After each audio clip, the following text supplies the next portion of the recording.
Bismillahirrahmanirrahim. Assalamualaikum warahmatullahi wabarakatuh. Innal hamdalillah nahmaduhu wa nasta'inuhu wa nastaghfiruh wa na'udzu billahi min shururi anfusina wa min sayyiati a'malina. May yahdihillahu fala mudilla lahu wa may yudlil fala hadiya lahu. Asyhadu an la ilaha illallah wahdahu la syarika lahu wa asyhadu anna Muhammadan abduhu wa rasuluh. Sallallahu ala nabiyina Muhammadin wa ala alihi wa ashabihi wa man tabi'ahum bi ihsan ila yaumiddin. Amma ba'd. Kaum muslimin wal muslimat, al-ikhwan wal akhwat, jamaah salat maghrib rahimani wa rahimakumullah. Alhamdulillah, kembali di malam hari ini kita melanjutkan kajian kitab Bulughul Maram min Adillatil Ahkam karya al-Imam Al-Hafidh Ibn Hajar Al-Asqalani Asy-Syafi'i rahimahullahu ta'ala.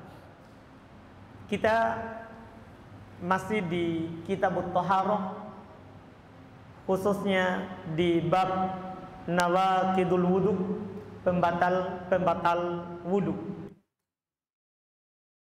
Di malam hari ini kita melanjutkan hadis 72 di penomoran cetakan yang saya pegang.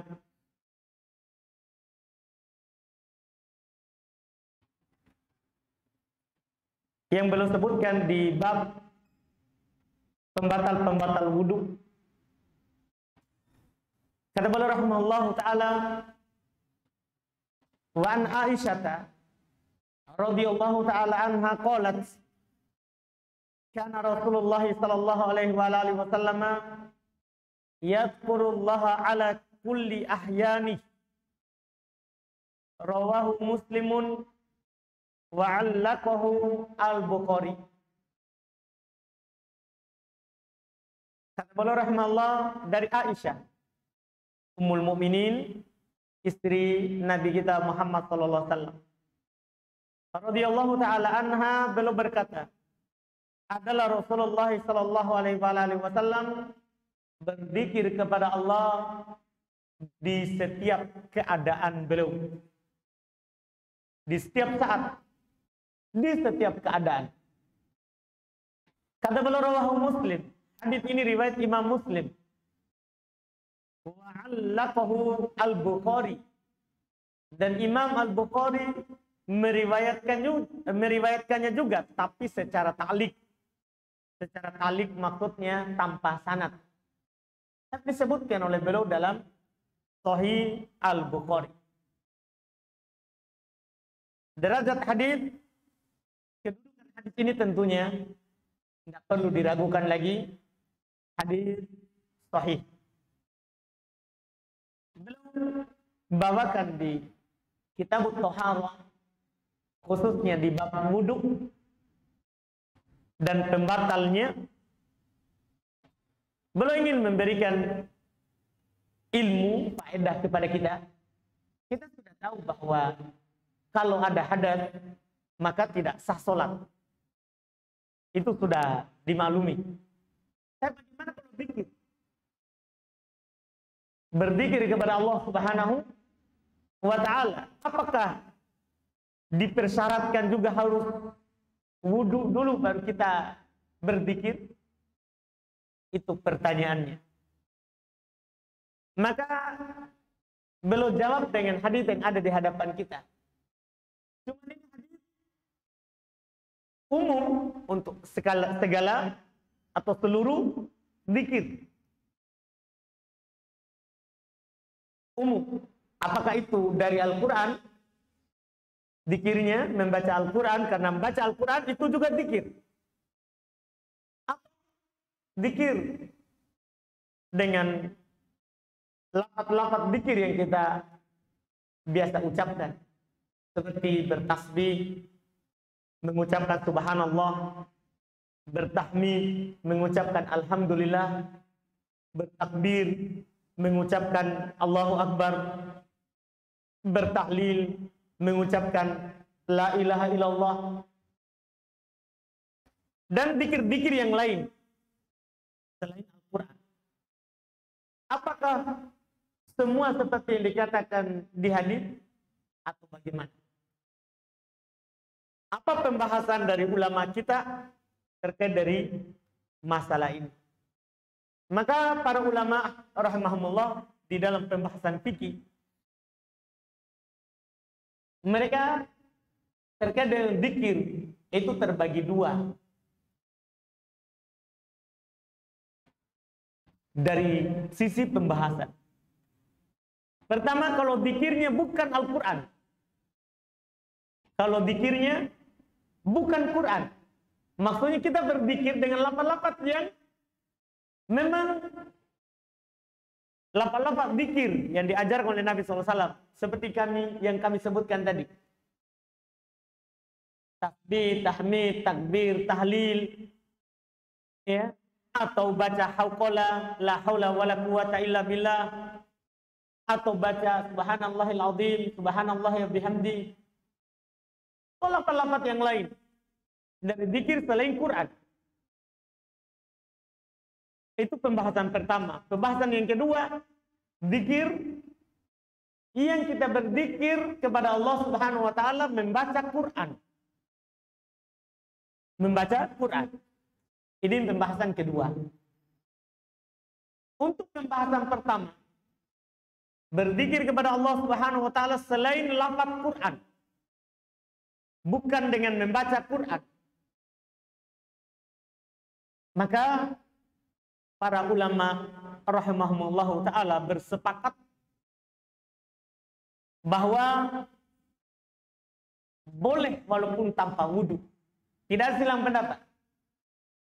Walaupun kita lagi tidak dalam wudu, boleh kita berzikir subhanallah, alhamdulillah, Allahu akbar, la ilaha illallah, atau subhanallahil azim, subhanallah ya bihamdi, la haula wala quwata illa billah, atau bacaan tahlil yang lengkap, la ilaha illallah wahdahu la syarikalah, lahul mulku wa lahul hamdu wa huwa ala kulli syai'in qadir. Kalau kita baca 10 kali kan ada keutamaannya. Seperti kita membebaskan 10 budak. Kalau kita baca 100 kali dalam sehari, punya keutamaan lain lagi. Akan digugurkan 100 dosa. Akan ditambah 100 kebaikan. Ya, dari keutamaan-keutamaannya. Ini disebut oleh Nabi SAW. Ini sepakat tidak perlu wudu, tidak dipersyaratkan. Untuk suci dari hadas besar ataupun hadas kecil. Apa dalilnya? Ini kesepakatan. Dalilnya Al-Quran. Inilah yang dimaksud dalam firman Allah Subhanahu wa taala di surat Ali Imran ayat 191.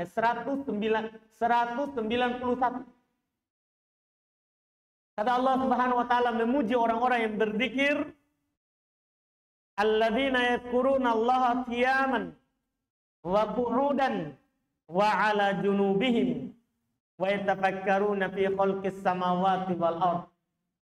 Mereka adalah orang-orang yang selalu mengingat Allah, berzikir kepada Allah Subhanahu wa taala qiyaman, dalam keadaan mereka berdiri,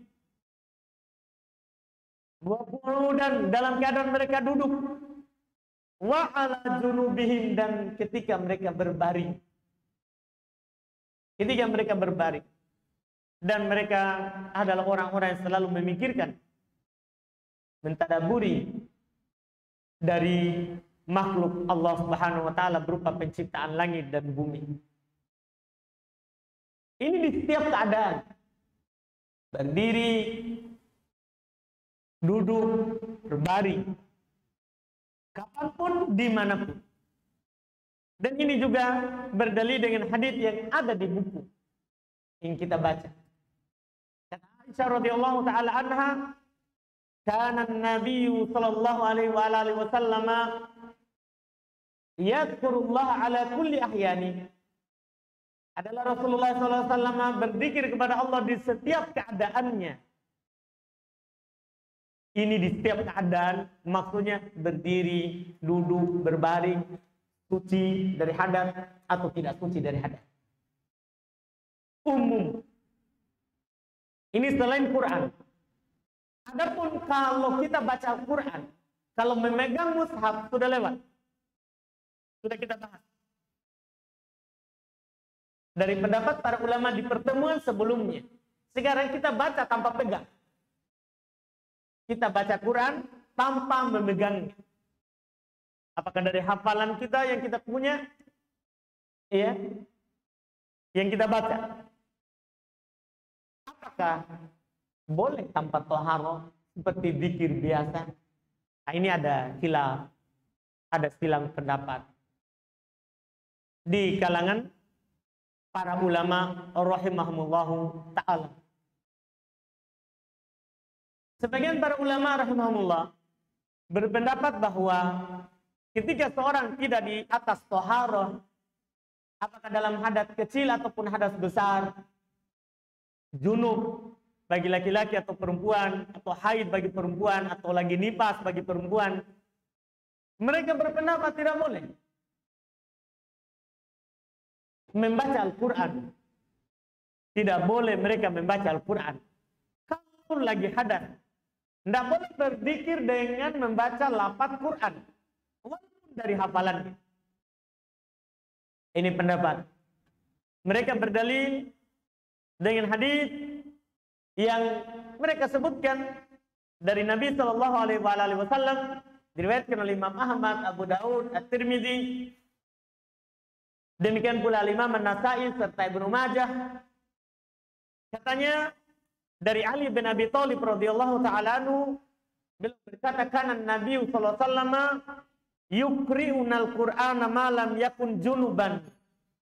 Adalah Nabi sallallahu alaihi wasallam membacakan kepada kami Al-Qur'an selama beliau tidak junub. Perhatikan lafaznya. Adalah Nabi sallallahu alaihi wasallam membacakan kepada kami Al-Quran selama tidak junub. Berarti kan hadis Aisyah tadi, Nabi berzikir kepada Allah setiap saat, maksudnya bukan Quran. Karena di hadis Ali bilang, Nabi SAW tidak membacakan kepada kami Quran kalau belum junub. Ini hadis yang mereka pakai. Hadis ini sebagaimana yang kita dengar riwayat Imam Ahmad, Abu Daud, At-Tirmidzi, An-Nasa'i dan Ibnu Majah, yang mereka pakai untuk berdalil. Cuma hadis ini adalah hadis yang dhaif. Syekh Albani rahimahullahu taala dhaifkan. Syekh Albani dhaifkan. Bahkan Imam Syafi'i rahimahullahu taala ahli hadis tidak menguatkan hadis ini. Yang Ali radhiyallahu taala anhu berkata, adalah Nabi SAW membacakan kepada kami Al-Quran selama beliau tidak junub. Hadis dhaif. Imam Syafi'i bahkan memberikan kesimpulan tidak ada ahli hadis yang menguatkan. Tidak ada ahli hadis yang menguatkannya. Dan memang betul apa yang beliau katakan, hadis dhaif. Semukbil juga dhaifkan. Semukbil juga dhaifkan hadisnya. Ini pendapat pertama. Tidak boleh dalilnya hadis ini. Pendapat yang kedua, ini pendapat dari mayoritas ulama madhab. Orang yang berzikir kepada Allah Subhanahu wa taala dengan lafaz Quran, itu dibolehkan walaupun tidak dalam keadaan wudu. Walaupun tidak dalam keadaan wudu. Walaupun dia dalam keadaan tidak suci. Karena yang dilarang adalah memegangnya. Sebagaimana dalilnya di pertemuan yang lalu saya sudah sebutkan. Allah Subhanahu wa taala berfirman, la yamassuhu illal mutahharun. Tidak ada yang boleh menyentuhnya kecuali yang suci. Ini menyentuhnya, masalah membacanya, maka boleh. Pendapat ini, insya Allah ini yang kuatnya. Kenapa? Karena pendapat pertama dalilnya dhaif. Sementara pendapat ini dalilnya adalah hadis yang ada di hadapan kita. yang dibawakan oleh Imam Al-Hafidz Ibnu Hajar rahimahullah. Apa yang beliau bilang?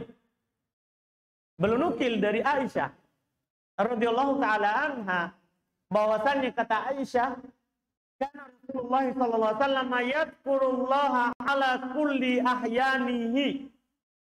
Adalah Nabi SAW berzikir kepada Allah di setiap keadaan.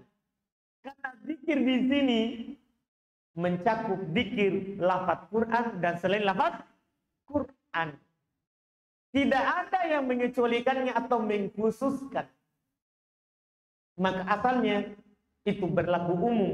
Apalagi kata para ulama, Nabi SAW adalah orang yang paling semangat membaca Al-Quran. Nabi adalah orang yang paling bersemangat dalam membaca Al-Quran. Ini insya Allah pendapat yang kuat dari pendapat madhab. Ini dipegang oleh Imam Syafi'i rahimahullah ta'ala dan kebanyakan ulama kita sekarang ini. Ini dipegang oleh Syekh Bin Baz. Ini juga yang dipegang oleh Syekh Mukbil, Syekh Albani. Ini yang dipegang oleh Syekh Ibnu Utsaimin rahimahullah ta'ala. Ulama yang hidup sekarang ini juga yang dipegang oleh Syekh Shalih Al-Fauzan hafizahullah ta'ala. Tentunya ini yang benarnya. Kalau seandainya hadis yang tadi sahih bisa kita pakai. Tapi hadisnya adalah hadis yang dhaif. Tidak bisa kita mengharamkan sesuatu kepada orang dibangun di atas hadis dhaif. Tidak bisa. Itu wallahu a'lam. Ini hadis yang pertama yang kita baca malam ini.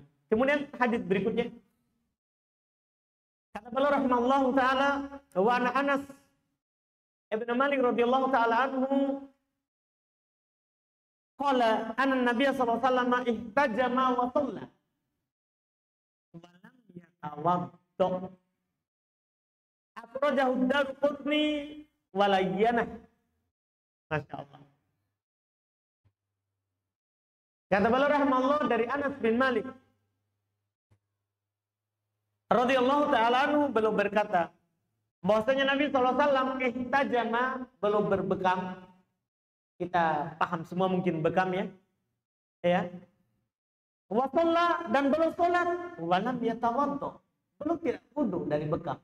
Artinya tadinya beliau sudah wudu kemudian berbekam, setelah itu langsung beliau salat tidak berwudu. Beliau akhrajahu ad-Darqutni. Hadis ini dikeluarkan oleh Al-Imam Ad-Darqutni walayyanah, tapi beliau dhaifkan. Dan memang hadisnya adalah hadis yang dhaif. Kenapa? Karena di dalam sanadnya ada rawi yang bernama Shalih Ibnu Muqatil. Dia adalah rawi yang dhaif.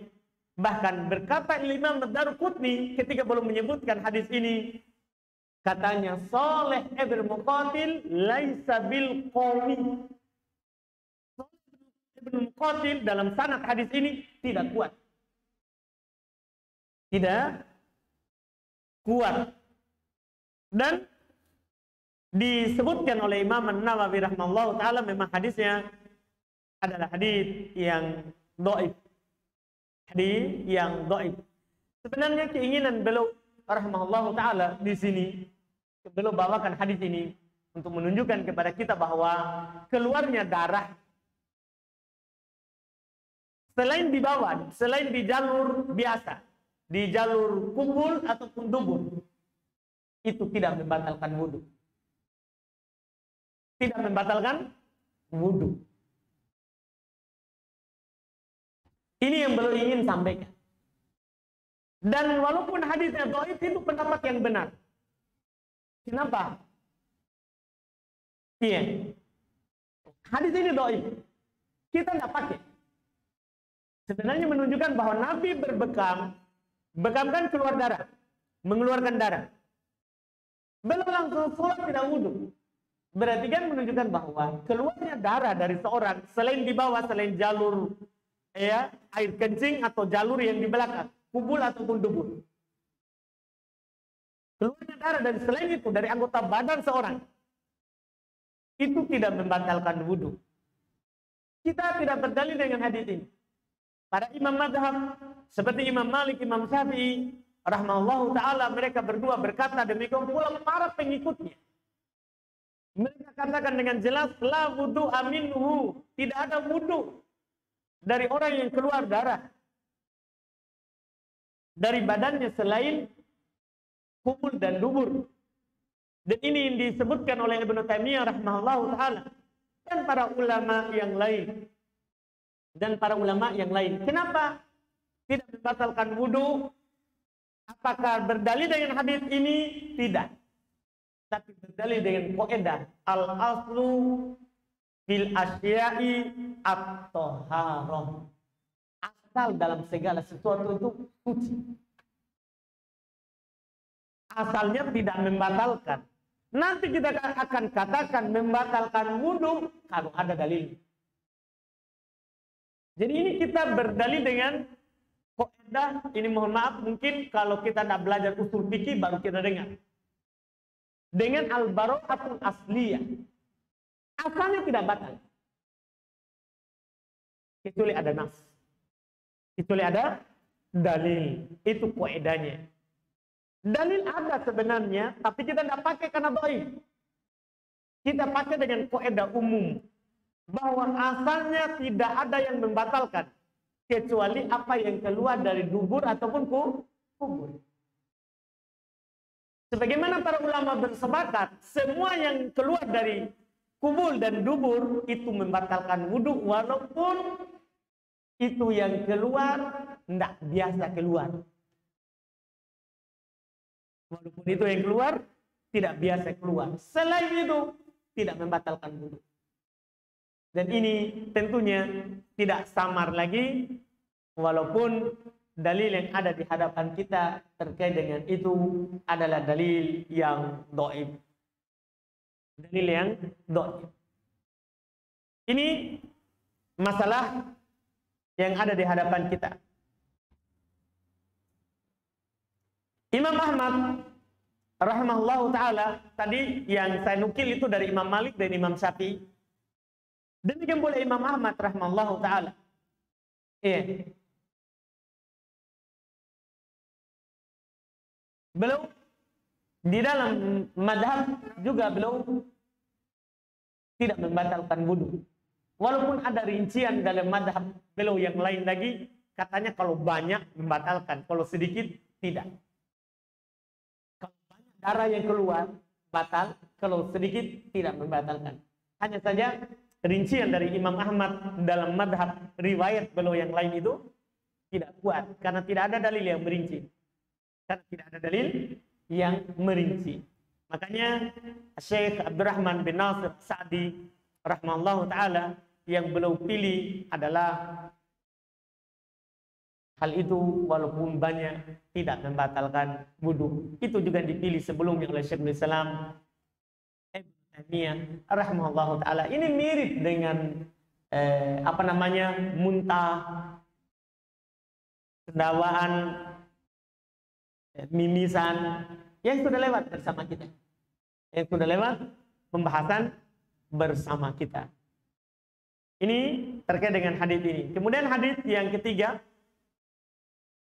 kata beliau rahimahullahu taala, wa an Muawiyah radhiyallahu taala anhu qala qala Rasulullah sallallahu alaihi wasallam al-ainu wika'us sahi fa idza namatil ainani istatlaqa al-wika'u rawahu Ahmad wa Tabrani wa zada wa man nama falyatawadda wa hadhihi ziyadatu fi hadal hadithi inda Abi Dawud min hadithi Ali duna qawlihi istatlaqa al-wika' wa fi kilal isnadaini dha'fun wa li Abi Dawud aidan an Ibni Abbas radhiyallahu ta'ala anhuma marfu'an innamal wudu'u ala man nama muttaji'an wa fi isnadihi dha'fun.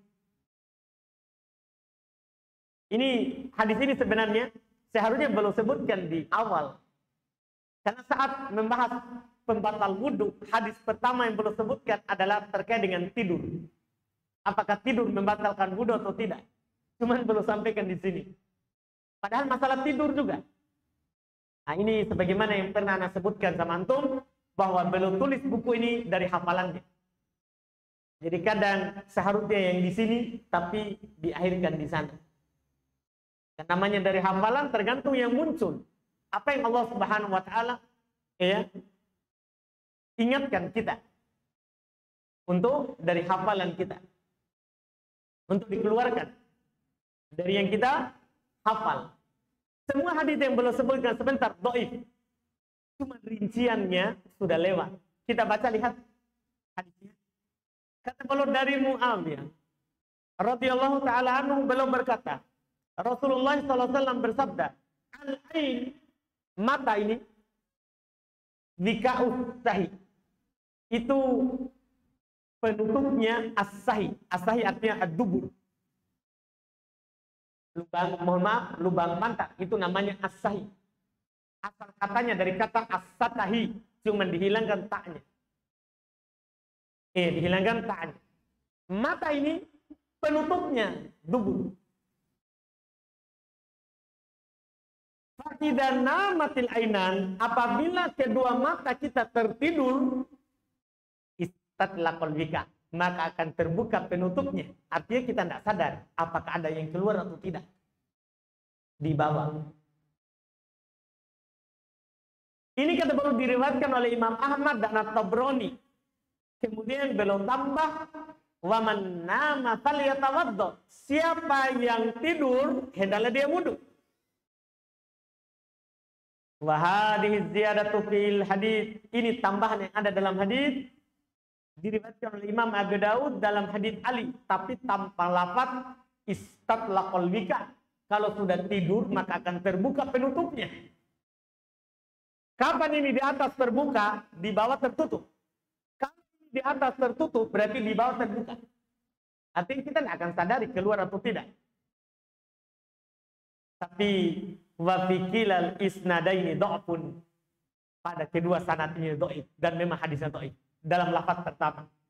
Lafaz kedua wali Abu Daud, di dalam riwayat Imam Abu Daud juga dari Ibnu Abbas radhiyallahu taala anhu, beliau berkata secara marfu, yaitu dia angkat kepada Nabi sallallahu alaihi wasallam. Kata beliau, Nabi sallallahu alaihi wasallam bersabda, innamal wudu'u 'ala man nama muttaji'an. Wudu itu wajib bagi orang yang tidur berbaring. Bagi orang yang tidur berbaring, yaitu yang batal wudunya yang tidur berbaring. Kalau tidurnya adalah tidur duduk atau dalam keadaan berdiri, tiba-tiba dia jatuh, begitu tidak membatalkan wudu. Tapi kata beliau wa fi isnadihi dha'fun, di dalam sanadnya juga dhaif, dan memang pada hakikatnya semua lafaz yang disebutkan ini adalah lafaz yang dhaif. Ini untuk kembali mengingatkan kita hadis yang pertama dulu, yang beliau sebutkan di pembatal wudu dan sudah lewat pembahasannya. Apakah tidur itu membatalkan wudu atau tidak? Sudah lewat. Ada dua pendapat. Dan yang kuatnya adalah yang mengkompromikan. Ada pendapat yang mengatakan batal. Karena ada hadis yang mengatakan bahwa Nabi SAW menyebutkan bahwa dia tidur termasuk hal yang membatalkan wudu. Ada juga ulama berpendapat tidak. Karena pernah Nabi SAW mengakhirkan sholat isya. Orang sudah pada tidur. Anak-anak dan perempuan. Para sahabat yang menanti bagian jamaah laki-laki sudah jatuh-jatuh. Kepalanya karena ngantuk. Kata Anas radhiyallahu taala anhu, mereka ketika Nabi sholat keluar, mereka langsung sholat tidak wudu. Berarti tidur tidak membatalkan wudu. Jadi ada dua hadis seakan-akan bertentangan. Yang benarnya dikompromikan. Yang menyatakan batal adalah tidur yang nyenyak, yang tidak sadari apa yang terjadi.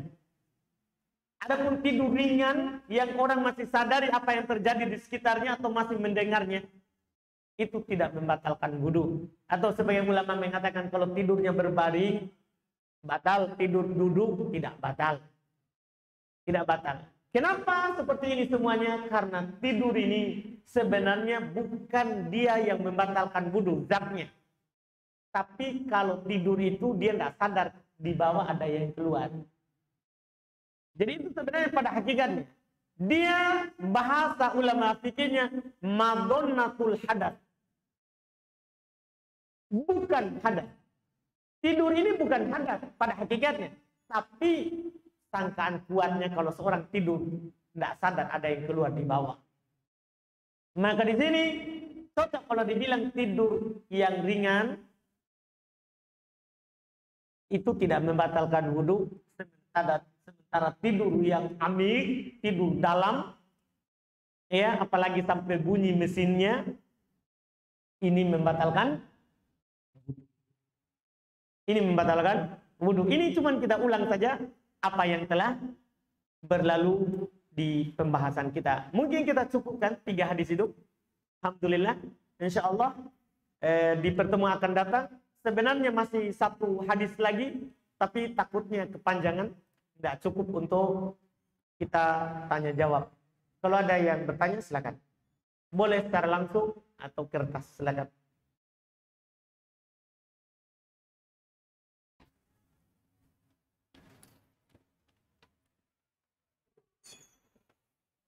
Silakan Pak.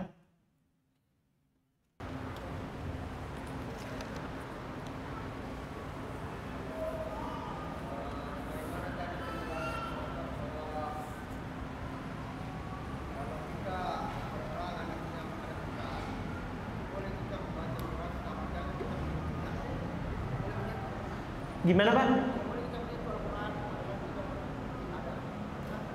Ulang Pak.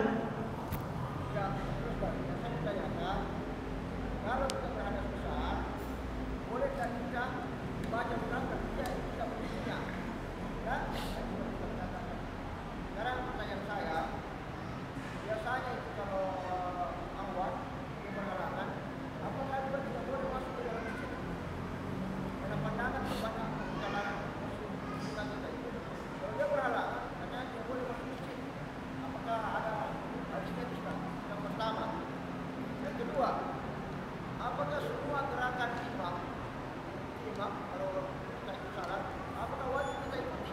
Contoh misalnya, pada saat dia bersedekap, apa kita juga wajib untuk bersedekap? Apakah ada hadis yang bisa menjelaskan tentang hal itu? Kemudian yang ketiga, Ustaz, terus terang, pernah kejadian kita diskutin ya, pernah ada salah seorang jamaah kita jadi imam, tapi bacaan surah Al-Fatihah, bacaan surahnya tidak sampai. Lalu dia ruku. Apakah itu salah susah? Tidak sampai maksudnya? Sampai bacaan itu maksudnya. Harusnya kan misalnya dia baca Inna misalnya tidak sampai, dia langsung ruku. Oh, tidak selesai 1 surat. Selesai 1 surat, apakah bisa? Suratnya ada surat. Baik, Masya Allah. Selalu 3 Pak ya. Jadi aneh kalau belum tanya 1 atau 2. Baik, pertanyaan belum pertama. Tadi kita kan bilang bahwa seorang akhwat perempuan ataupun ikhwan kan boleh membaca Al-Quran walaupun tidak bersuci kalau dari hafalannya. Saya kira pertanyaannya kalau akhwat gimana kalau sedang haid. Ternyata belum pertanyaan yang lain. Ya, alhamdulillah, yang lain disebutkan pendahuluannya, yang lain pertanyaannya. Yaitu, apakah boleh akhwat ketika dia haid masuk masjid? Kan baca Quran boleh. Kalau dari hafalannya kan masuk zikir kepada Allah. Yang dilarang memegang. Boleh nggak baca masuk masjid? Padahal dia lagi berhalangan. Lagi haid. Di dalam hal tersebut Pak, ada khilaf, ada perselisihan di kalangan para ulama rahimahumullah taala, apakah perempuan yang sedang haid boleh masuk masjid atau tidak. Ada yang berpendapat tidak boleh masuk masjid. Karena kenapa? Karena Allah Subhanahu wa taala berfirman di dalam Al-Qur'an, ya ayyuhalladzina amanu la taqrabus sholata wa antum sukara hatta ta'lamu ma taqulun wala junuban. illa abiri sabilin hatta taktasilu. Itu poin kita yang paling terakhir. Kata Allah Subhanahu wa taala, wahai orang-orang yang beriman, jangan kamu dekati sholat dalam keadaan kalian mabuk sampai kalian mengetahui apa yang kalian katakan. Itu yang pertama. Yang kedua, wala junuban. Tidak boleh pula orang yang sedang junub. Illa abiri sabilin, kecuali sekedar lewat. Jadi kalau lewat dari pintu sebelah ke sebelah boleh. Kalau untuk diam tidak boleh. Ini di dalam Al-Quran, Pak. Itu yang dipakai. Sebagian para ulama berpendapat bahwa tidak boleh perempuan yang haid masuk masjid. Kenapa ini junub? Ya sama, haid juga adalah hadas besar. Sama dengan junub. Sama dengan junub. Ini pendapat pertama. Itu yang dalilnya. Pendapat yang kedua. Iya. Pendapat yang kedua. Mereka katakan bahwa orang yang sedang junub, demikian pula perempuan yang sedang haid, boleh masuk masjid. Boleh masuk masjid. Apa dalilnya? Hadis Nabi SAW. Pernah beliau suruh Aisyah radhiyallahu taala anha untuk ke masjid. Ambil sejadah di masjid. Kata Aisyah radhiyallahu taala anha, saya haid. Nabi bilang kepadanya, al-haid laisat biyadik. Haid tidak ada di tanganmu. Haid tidak ada di tanganmu. Artinya, yang najis itu darah haid, bukan badan perempuan. Yang najis itu adalah darahnya. Darahnya najis. Karena Allah Subhanahu wa taala berfirman, dan itu disepakati oleh para ulama. Kata Allah, "Anil mahid", mereka bertanya kepada kamu tentang darah haid, qul wa ada, katakan itu najis, kotor. Itu darahnya yang najis.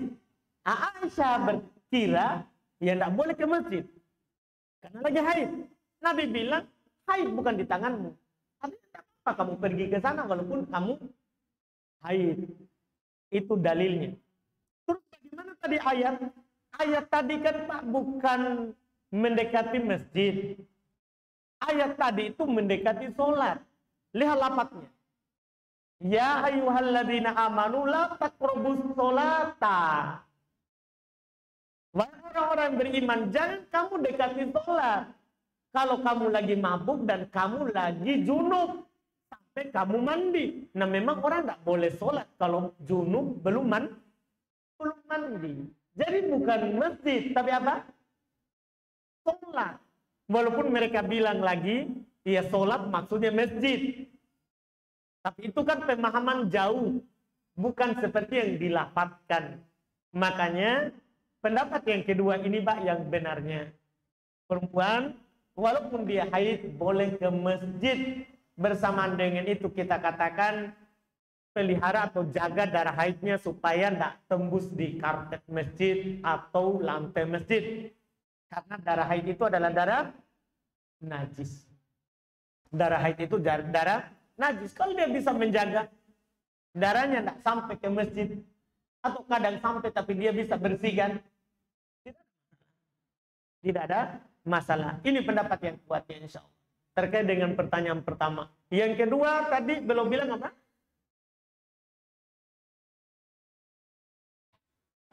Mengikuti imam. Baik, apakah mengikuti imam itu pada seluruh gerakan? Iya. Tidak.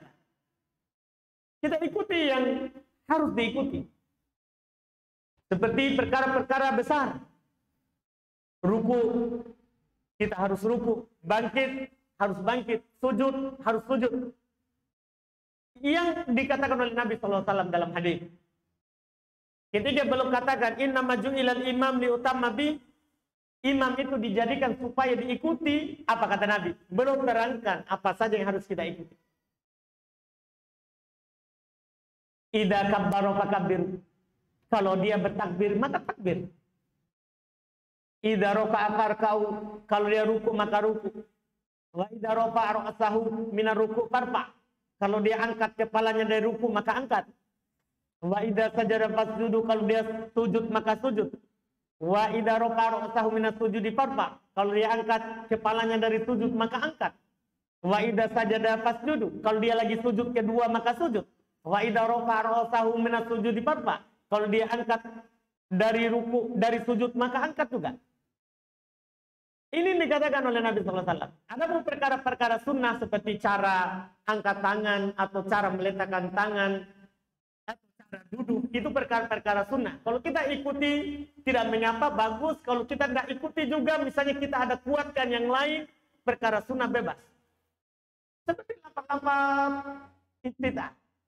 Imam baca Allahumma ba'id baini wa bainal khataaya kama ba'adta bainal masyriqi wal maghrib. Allahumma naqqini min khataaya kama naqqat thawbul abyadu minad danas. Allahumma ighsilni bil ma'i min khataaya bil ma'i wat thalji wal barad. Imam baca itu panjang. Kita karena imam sudah mau baca Al-Fatihah, kita baca yang pendek.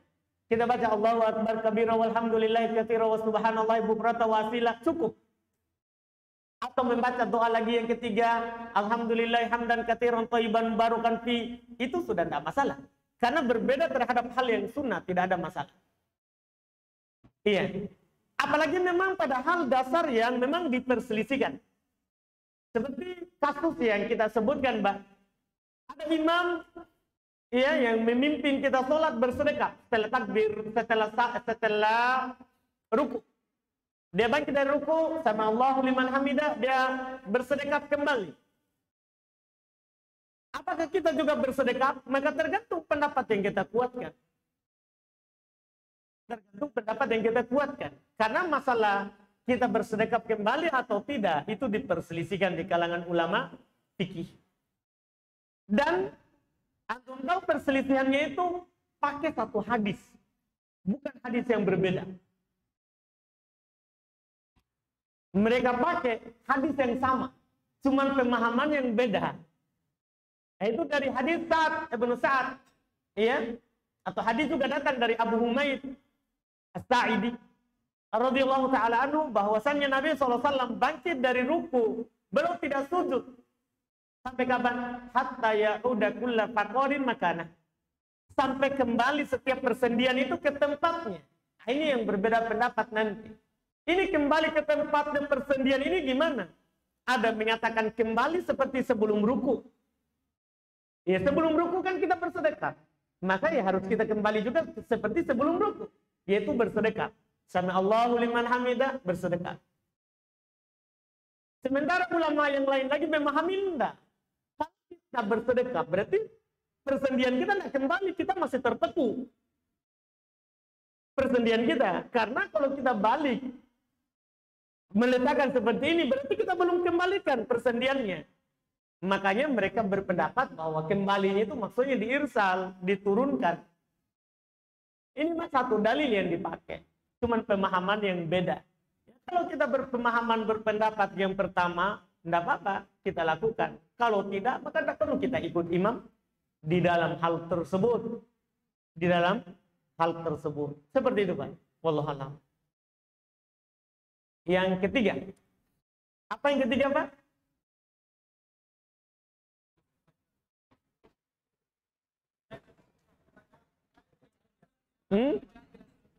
Oh, iya, baik. Jadi kalau bilang ada imam pimpin sholat, Al-Fatihah aman, Pak ya? Sampai ghairil maghdubi alaihim waladdallin. Sudah aman ya? Surat setelahnya. Dia tak selesai langsung ruku. Apakah sah begitu, Pak ya? Sah. Karena surat setelah Al-Fatihah itu disepakati sunnah. Tidak wajib dibaca. Yang masalah kalau tidak selesai Al-Fatihah, itu batal. Karena Nabi SAW bersabda, la sholat liman lam yaqra' bi Fatihatil kitab. Tidak ada sholat bagi orang yang tidak baca Al-Fatihah. Adapun surat yang lain, sunnah hukumnya.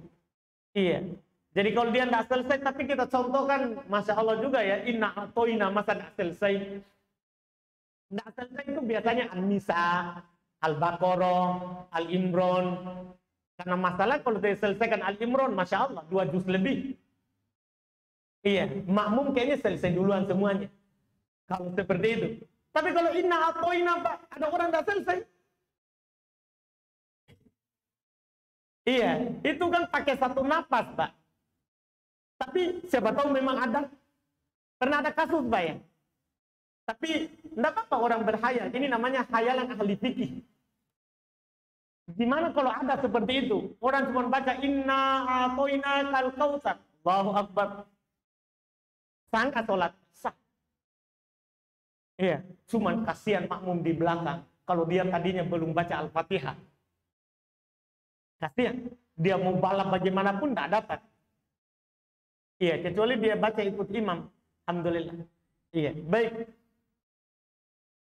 Bagaimana cara mengingatkan seorang imam waktu sholat berjamaah? Imamnya menjaharkan bacaan pada saat sholat sir. Enggak usah diingatkan. Karena boleh sekali-sekali menjaharkan. Seperti kita tidak tahu sunnahnya, ini imam tahu. Kan boleh sekali-sekali menjaharkan. Para sahabat berkata begitu, karena Rasulullah SAW yusmi'una ba'dul ayat. Adalah Nabi SAW memperdengarkan kepada kami sebagian ayat di sholat Syria. Tidak masalah. Tetap sholat. Tetap sholat. Walaupun kita tidak ingatkan. Karena kita mau ingatkan bagaimana? Iya. Kita tentu saja tetap sah sholat. Tetap sah sholat. Kemudian pertanyaan yang kedua, ketika akhir khutbah Jumat. Khotibnya berdoa dan mengangkat tangan. Pertanyaannya, apakah jamaah harus mengangkat tangan juga dan mengaminkan doa tersebut? Dalam khutbah Jumat, sebenarnya seorang imam tidak disunahkan mengangkat tangan. Karena yang dinukil dari Nabi SAW tidak angkat tangan. Bahkan yang ada dinukil belum mengangkat jari telunjuknya. Belum mengangkat jari telunjuknya. Jadi pada dasarnya imam tidak disunahkan mengangkat tangan. Dan doa itu akan dikabulkan walaupun tidak angkat tangan. Walaupun kita aminkan saja tanpa angkat tangan, maka kita berserikat dengan orang yang berdoa. Dengan orang yang berdoa. Apalagi di Jumat, kita dilarang untuk bergerak di hal yang ya tidak ada dituntunkan. Tidak ada dituntunkan. Maka kita tidak angkat tangan, kita cuma aminkan. Itu boleh. Iya.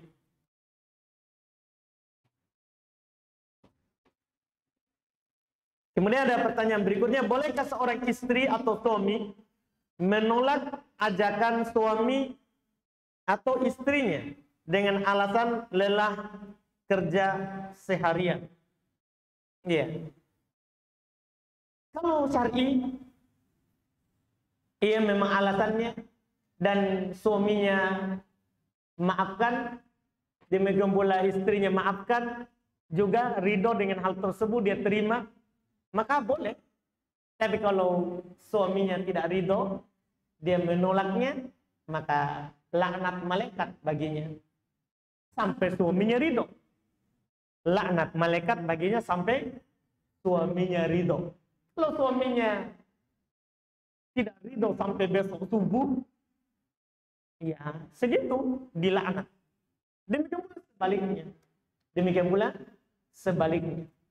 Iya. Pada asalnya seorang istri kalau diajak oleh suaminya wajib dia taat. Walaupun capek, bahkan kata Nabi SAW, walaupun dia lagi berada di atas kendaraannya, harus dia turun, dia pergi layani suaminya. Karena masalahnya kalau tidak, maka dilaknat. Itu menunjukkan itu adalah dosa besar. Karena dilaknat pelakunya. Demikian pula sebaliknya. Walaupun yang disebutkan situ adalah istri. Karena biasanya suami yang mengajak, bukan istri. Tapi kalau ada kejadian, istri mengajak, sudah lama tidak dikasih jatah. Dia diajak oleh istrinya, kemudian dia menolak, sama. Itu hanya disebutkan istri tidak menjawab ajakan suaminya, itu mimbabil golib. Dalam bab kebanyakan. Karena memang paling sering bagi orang yang sudah berkeluarga, biasanya suami yang mengajak. Betul nggak? Bapak ini bilang, betul sekali. Iya. Sudah pengalaman banyak belum? Baik, itu biasanya. Tapi tidak menafikan bahwa istri mengajak. Tidak menafikan. Dan hukumnya sama. Karena syariat itu sama hukumnya, kecuali ada yang mengecualikannya. Kecuali ada yang mengecualikan.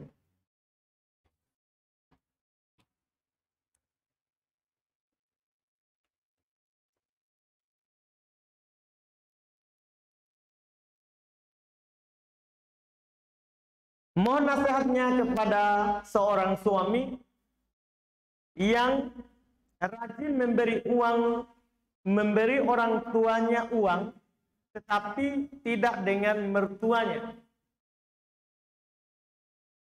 Jadi memang ada kewajiban bahwa suami harus memberi mertua.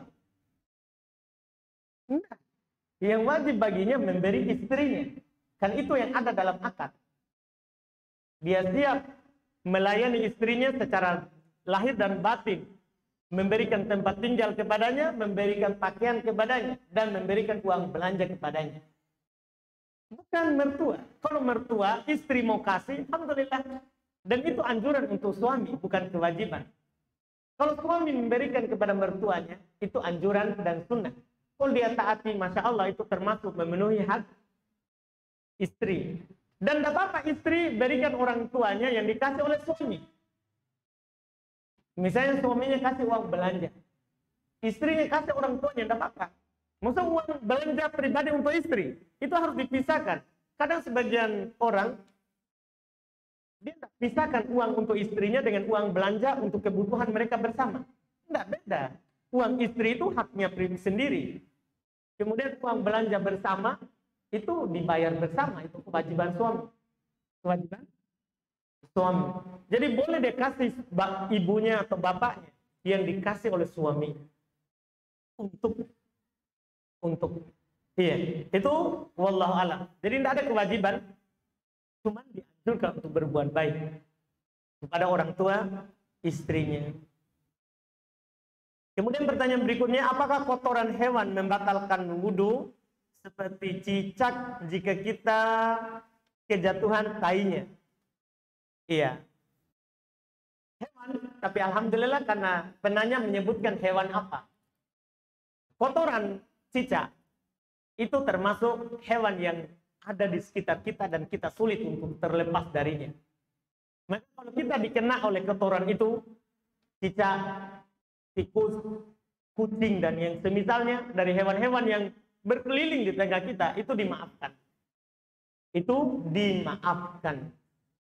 Itu kaidahnya.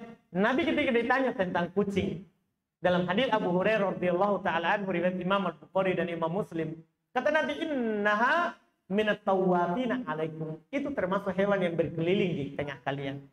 Dia bukan najis. Dia bukan najis.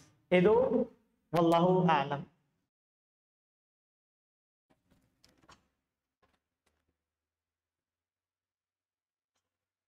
Ini ada pertanyaan, bagaimana hukum usaha bekam dan mematok harga yang mau dibekam? Usaha bekam diperselisihkan oleh para ulama rahimahumullah. Karena ada dalil yang mengatakan bahwa itu adalah kasbun khabith, usaha yang buruk. Maka dari itu para ulama mengatakan usaha bekam tidak boleh. Haram. Ya. Tapi ada juga pendapat lain mengatakan boleh. Karena kenapa? Karena Nabi SAW pernah dibekam dan belum kasih biaya. Ya kalau haram, kenapa Nabi kasih? Kenapa Nabi kasih? Kata para ulama dalam hal ini, dalam mengkompromikannya banyak pembicaraan di tengah mereka. Ada mengatakan hadis pertama itu dihapus dengan perbuatan Nabi yang tadi. Asalnya memang tidak boleh, kemudian dibolehkan. Tapi ini kata yang menghapus ini butuh ditahu tanggalnya, mana yang duluan. Ini agak sulit. Ada juga yang mengkompromikan, kata mereka, hadis pertama menunjukkan haramnya, hadis kedua menunjukkan bolehnya. Jadi di tengahnya makruh. Tapi masalahnya Nabi tidak melakukan yang makruh.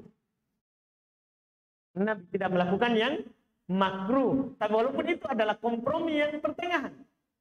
Kompromi yang pertengahan. Yang mengatakan boleh tapi makruh. Boleh tapi makruh. Untuk keluar dari silang pendapat, cari usaha lain. pusing pikirkan. Lebih cari usaha lain. Iya.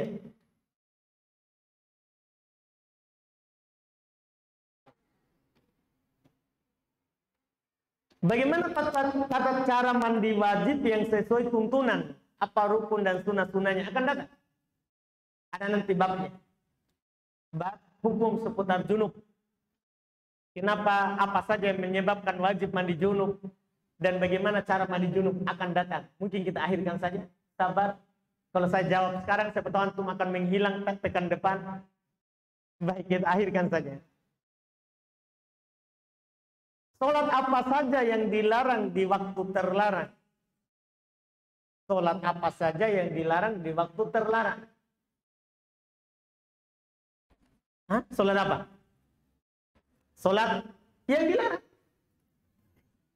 Iya, sholat yang dilarang. Maksudnya adalah sholat-sholat yang tidak memiliki sebab. Itu kesimpulannya. Memang ada perselisihan. Cuman yang kuatnya begitu. Yang dilarang adalah sholat yang tidak memiliki sebab. Berarti boleh kalau sholat itu memiliki sebab. Maksudnya gimana? Misalnya antum habis wudhu. Wudhu sebab sunnah sholat wudhu. Atau keluar dari masjid. Masuk masjid. Masuk masjid. Ada sebab yang menunjukkan boleh sholat tahiyat masjid. Sholat-sholat yang memiliki sebab. Itu boleh. Sholat-sholat sunnah mutlak dilarang.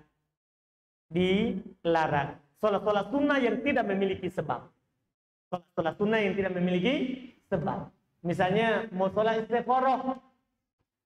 Kita pusing nih. Kita pilih Ahwat Makassar atau Ahwat Jeneponto. Sementara ini waktu setelah asar.